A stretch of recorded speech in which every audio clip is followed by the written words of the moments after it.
Je m'appelle Diane Venet. Je suis la femme d'un artiste, Bernard Venet, qui est un sculpteur. Et grâce à lui et à notre longue histoire d'amour, j'ai commencé à développer une passion il y a 35 ans, lorsqu'il m'a fait une bague. Nous habitions New York à l'époque, et puis j'ai tout à coup réalisé que les artistes avaient fait un jour un bijou pour une femme à côté d'eux. C'était souvent, oui, des histoires d'amour. Et aujourd'hui, puisque je continue encore à chercher et à trouver, je demande à des artistes de faire un bijou pour la collection. Alors, histoire d'amour, non, mais histoire d'amitié, sûrement.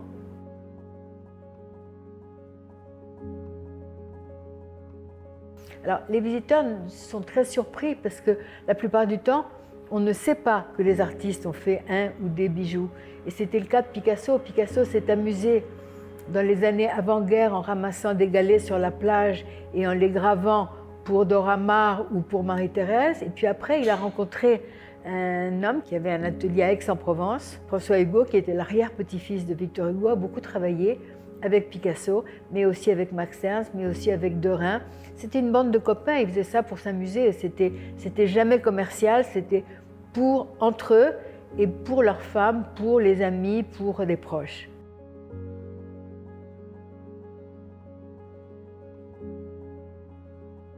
Bien, Jeff Koons, c'est un emblème des artistes de la fin du XXe siècle et du XXIe siècle.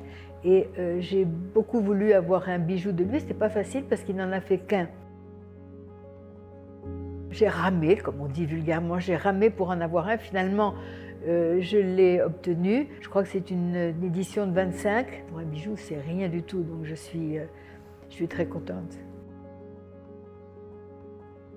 C'était difficile de trouver des coups de cœur, parce que ce sont toutes des coups de cœur, parce que c'est ma passion, ça, c'est les coups de cœur. Il n'y a que des artistes que je respecte et que j'aime dans la collection. Par exemple, un bracelet de Severini. Et Severini était peintre, et j'achète ce bijou dans une foire à Londres il y a une vingtaine d'années. Et puis je rentre à Paris, et puis je rencontre un ami collectionneur qui me dit « Ah, c'est toi qui as le bijou, tu sais, c'est un faux. » Je dis « Comment ça, c'est un faux ?»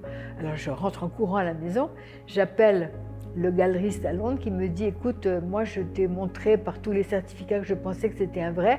Maintenant, si tu veux me le rendre, je te le reprends, il n'y a pas de problème. » Et puis un an après, on a trouvé deux reproductions des tableaux de Severini lui-même qui avait peint sa femme qui portait le bracelet.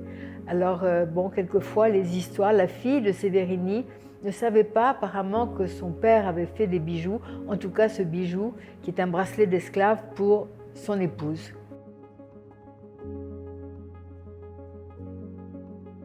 Vous savez, il y a aussi des très grandes éditions. Par exemple, la montre de Vasarely, c'était une édition prévue à, je crois, 250 exemplaires, mais il n'y en a eu que 10 ou 15 de réalisés. Comme la cuillère que j'aime énormément de Dali, que j'aurais pu mettre dans les coups de cœur, c'était prévu, je crois, à 6 exemplaires, on n'en a jamais connu que 3. Donc voilà, pièces uniques ou petites éditions. J'ai commencé par exposer dans mon pays d'origine, qui est le nord de la France, à Roubaix, il y a 15 ans. Et puis ensuite, je suis partie pour New York et j'ai exposé dans beaucoup de pays. Et à chaque fois, j'ai pensé qu'il était juste de mettre en avant un artiste du pays exposant. Donc ici, à Luxembourg, on a choisi Martine Feppel et Jean Béchamel, qui ont fait une bague dont on peut lire tout le processus de fabrication, la maquette, au début de l'exposition.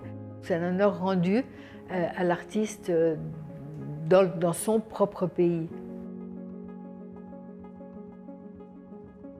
Je suis très heureuse d'exposer ici à Luxembourg parce que Luxembourg fait partie de ma vie avec mon mari artiste qui a exposé ici. Je suis venue souvent et le Cercle Cité est vraiment un très joli endroit intime et je pense que l'exposition de la collection rend bien ce côté intime.